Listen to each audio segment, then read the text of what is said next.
Hey, man, it's your boy Big Krit, third co-representing Mississippi native. You know I'm rocking with AllDMVHipHop.com. Alright, this is your boy DJ Boss Player with WMUC 88.1 FM, the Hip Hop Corner, broadcasting live every Sunday night, 9 p.m. to 12 a.m. I'm here with the homie, Big Krit, right here, right now, right before his show in Silver Spring. What's up, man? Man, what's happening, man? We in the chilling, man. It's going down. It's, it's a lot of talent out there that's coming through. And we're just going to be out there judging. We're going to perform, man. Shout out to Bun, Devin, Joe Button. That's all going to be in the building. Okay. So, man, I respect you, man. I was actually at a show at Jack's in Springfield, Virginia. No doubt. For your Return of Forever tour. My artist Logic was opening up for you.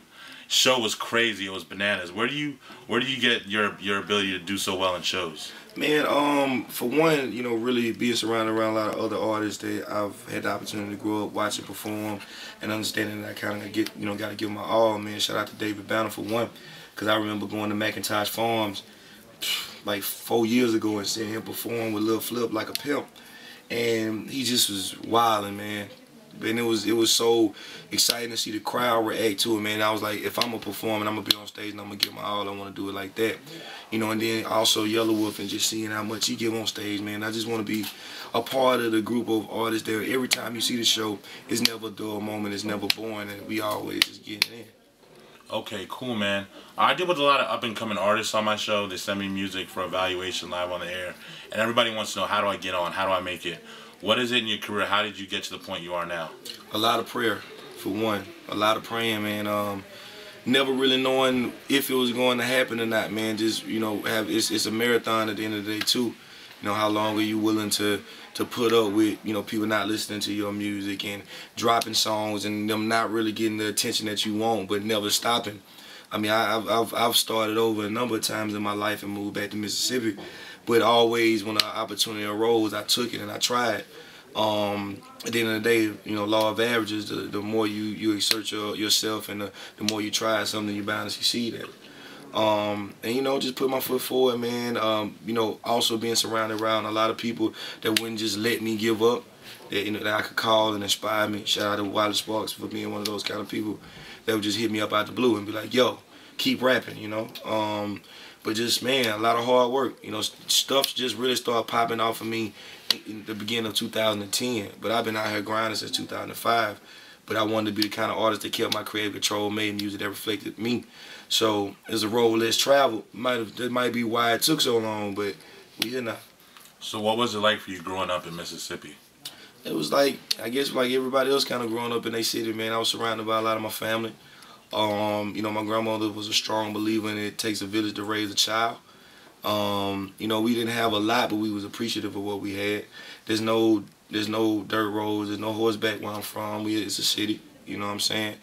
And at the end of the day, man, I learned a lot of morals from being down there, how to slow down and just appreciate my surroundings. And I think people can hear that in my music. And that's why I don't mind taking people to Mississippi through my music. And I really plan on tearing down a lot of stereotypes about where I'm from, a lot of things that people, like misconceived notions about how we are. And just because you country mean you're not educated, and that's stupid. And just being one of those rappers that I pull my weight and I really put on for my state, So when you decided to become a rapper, did you see yourself becoming where you are now? I mean, at the end of the day, man, there's no way I could have imagined any of this would have happened. For the most part, I felt like just me being able to leave, where I was from and represent other states I was garnishing some kind of success anyway, to be able to, all right, I'm a hometown hero because I left. I mean, none of this could have happened and my family would have still been proud of me in some way. So, it's just like, I stay prayed up. Every day something new happens, something amazing happens. I'm never going to take this for granted. And we just going to keep rocking. So where do you see yourself in the future, say 5 years from now? Man, Lord willing, still making music, producing. Hopefully been, put on other artists that are also killing it out here too, man. Shout out to Big Son, because he's going to be the next artist to come out. And really just making timeless music, man. Music that people can really feel and can relate to. And, branding this Return of Forever movement. So it's apparent that family isn't very important to you. Prayer is very important to you. I've noticed through your music, people respect you for being real. How important do you think it is to be real as an artist? Extremely. People that know me and see me in the street or just approach me, I'm the same way as I am in my interviews. It's no more, no less. This is who I am. And I think it's dope that people can see that it's not always a superhero facade or nothing like that. It's like you can be a real person. You can make music that really reflects who you are, and a major label will be, you know, able to get behind it. And you can build a foundation, and you can sell records with, you know, with, and it's not just blown out of proportion. I mean, at the end of the day, I'm also surrounded around people that know who I am as an individual and would never let me step outside of that and do something like, nah, that ain't in your character, you know.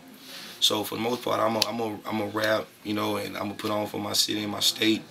I didn't sell dope, nothing like that, so that's not in my music or in my content. I rap about what I know about. So. Well, thanks so much for the interview, man. Are there any final words you want to leave with our listeners? Yeah, man, it's going down. We on the Smokes Club tour, city near you.